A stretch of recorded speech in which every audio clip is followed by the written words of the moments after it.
saya akan menjelaskan mengenai perkembangan ilmu pengetahuan dan teknologi bagi manusia. Namun sebelum saya beranjak ke materi saya, perkenankanlah saya untuk memperkenalkan diri terlebih dahulu. Perkenalkan, nama saya Hasanatul Marfuah, saya dari kelas 12 IPA 1. Perkembangan ilmu pengetahuan dan teknologi merupakan awal peradaban manusia.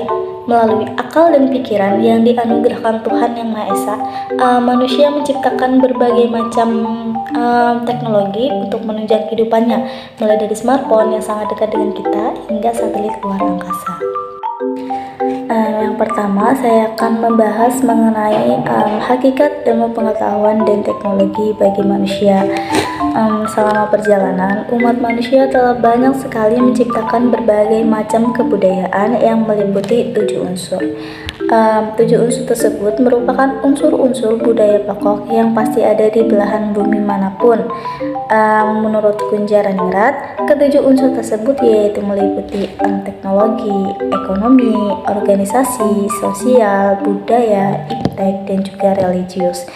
Ketujuh unsur tersebut merupakan unsur-unsur pokok yang pasti ada di kehidupan masyarakat manusia di dunia ini, sehingga seringkali kita sebut dengan unsur kebudayaan yang bersifat universal. Iptek tadi termasuk ke dalam unsur-unsur yang bersifat universal, maka dapat kita pastikan bahwa iptek akan selalu kita jumpai di kehidupan masyarakat manusia dimanapun berada, baik yang telah maju, berkembang, maupun masyarakat yang masih sangat rendah di tingkat peradabannya. Pada zaman prasejarah sekalipun, ketujuh unsur tersebut sudah ada, termasuk iptek, walaupun masih dalam tingkatan yang sederhana atau primitif sekali. Salah satu fungsi utama dari ilmu pengetahuan dan teknologi adalah sebagai sarana bagi kehidupan manusia, sehingga manusia dapat beraktivitas dengan baik, efektif, efisien, dan lain sebagainya. Oleh karena itu, khusus dalam ilmu antropologi, istilah ilmu pengetahuan dan teknologi sering dipakai untuk menuju pada keterkaitan antara manusia, lingkungan, dan juga budaya. Hal itu dikarenakan karena dalam berinteraksi dengan lingkungannya, manusia mau tidak mau harus menggunakan sarana berupa pengetahuan yang dimiliki serta menciptakan peralatan hidup untuk menunjang kehidupannya. Dengan demikian, iptek bagi manusia selalu berkaitan dengan usaha manusia untuk menciptakan taraf kehidupan yang lebih baik. Selanjutnya yang kedua adalah mengenai dampak iptek bagi manusia. Nah, perkembangan iptek yang cukup pesat sekarang ini sudah menjadi realitas sehari-hari, bahkan merupakan tuntutan masyarakat yang tidak dapat ditawar lagi. Perkembangan iptek telah banyak berpengaruh pada kehidupan manusia pada umumnya. Contohnya seperti internet, motor, mobil, dan alat elektronik lainnya. Contohnya tadi internet. Dengan adanya internet, di samping mampu mengakses informasi di belahan bumi manapun, dapat kita ketahui sendiri bahwa internet itu lebih mudah, lebih murah, lebih efektif, lebih dinamis untuk berkomunikasi dengan memperoleh informasi. Namun demikian, internet bukanlah sarana yang sepenuhnya menguntungkan bagi manusia. Di samping mampu memberikan kemaslahatan bagi manusia, internet juga menimbulkan dampak yang negatif.